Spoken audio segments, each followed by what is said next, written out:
Hi. The next component that I want to talk about is what I call diagnose. Diagnose the state of health of your ERP investment. And this applies at any time, no matter where you are with your ERP, whether you've had it for years, whether you've just finished implementing, whatever. Anytime you are uncomfortable with your ERP or think that maybe you've got the wrong ERP or maybe there's a better way of using your ERP, this is where Diagnose comes in. And along with that, I offer a service that I call a pulse measurement where I'll come in and in 2 days, I'll tell you what's wrong with your ERP and how to fix it. And then I can help you go through the whole process that flows from that. But the key thing that I'm talking about here is this decision.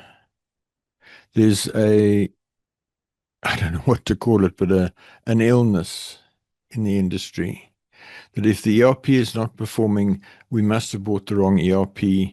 This ERP sounds better. That ERP sounds better. We better get a new ERP. And my contention is that in the vast majority of cases, your ERP can be remediated to a much higher standard. Possible outcomes from Diagnose. You can conclude that the ERP is badly configured, but can be incrementally remediated, which is most cases, which is the right-hand little iceberg on the far right. Or you can say that the ERP is so badly configured that the only option is a greenfields re-implementation, which is the second iceberg from the right, using my ERP Accelerator. That's about a 0.6 in terms of the cost scale. Or you can say the ERP is obsolete and has no future, or is an extremely bad fit, which is a very isolated occurrence. And that you can do either the traditional way, which is the cost structure 1 on the left, or using my accelerator, which is about 0.8 of the cost. So in helping you to get there, there's the diagnosed executive score sheet. And what that looks at is executive strategic decision support, business intelligence and reporting agility, ERP confidence, fit and advocacy, operational self-sufficiency, cost effectiveness and operational stability. From a point of view of factor scoring, I advocate a scale of 0 to 10, where 0 is could not be worse anywhere in the world and 10 is could not be better anywhere in the world. And as you'll see, you're most likely to end up in the middle third, but you really want to be in the top third, world class.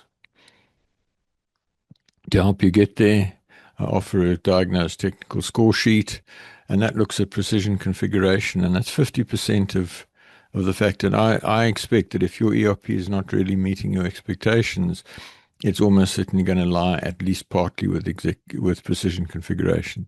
Then executive custody, strategic alignment, ERP mythology, laboratory to ERP doctor standards, engineering approach, technology issues, and Thrive management after go live. And each of those are components of my ERP Accelerator methodology, and I can help you with all of those. So just to elaborate a little bit, if we look at the executive custody factor, the ERP is transverse and cross-cutting. It touches every facet of the business. The owner of that view of the business is the chief executive. So only the chief executive can be the custodian of the ERP. If you have the CEO as custodian today, score 10. If the chief operating officer is the custodian, score yourselves 8.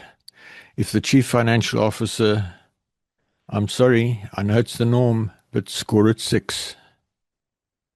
Very few chief financial officers have the balance and the understanding of the operational side of the business to ensure that the ERP is configured appropriate and used appropriately. And then if it's the chief information officer, again, fairly common. Sorry, folks, 5 out of 10.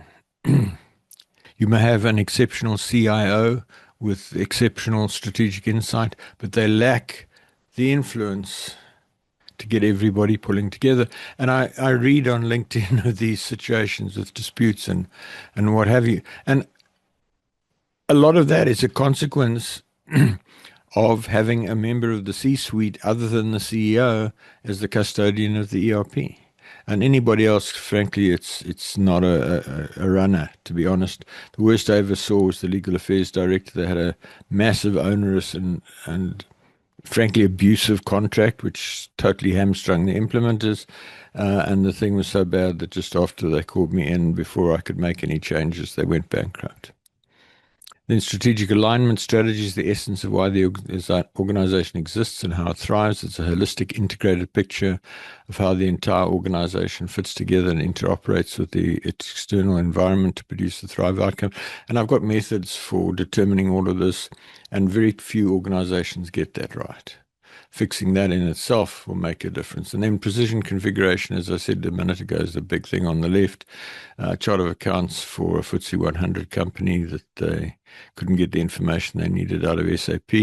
And you can see medicines, scraping, loading, explosives, all jumbled up together, completely unstructured and almost impossible to extract meaningful information out of it. On the right, you see a chart of accounts that I developed, which I would score 10 out of 10.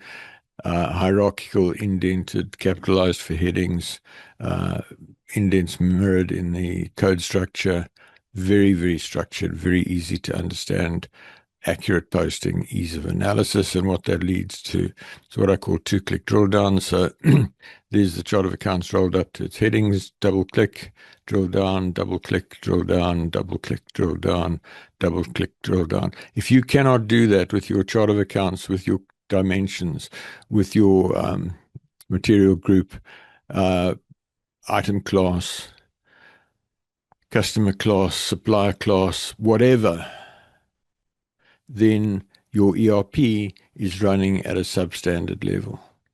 All of that leads through to a situation where if you have a very high level of precision to the standards that I'm advocating, your ERP will perform at a completely different level. So to sum up, diagnose the state of health of your ERP, focus on actions to unlock the full potential of your ERP. Strategic executive input results in strategic executive output. It results in a leaner, more efficient, more profitable organization and enables improved competitiveness. It can be a game changer for your organization. Folks, if you are in the least bit dissatisfied with your ERP, you need to do this. So just to recap how that fits into my ERP Accelerator, there you've got the diagram that you've seen before. And if you've got any questions, please drop them in the comments. And so to find out about the pulse measurement that I've told you about, follow the link in the comments. It's a very effective service, give you a quick diagnosis of the state of health of your ERP and what's required to fix it in as little as 2 days. And then to learn more about the ERP Accelerator, there's also a link in the comments below. I look forward to hearing from you and I look forward to helping you. Thanks so much.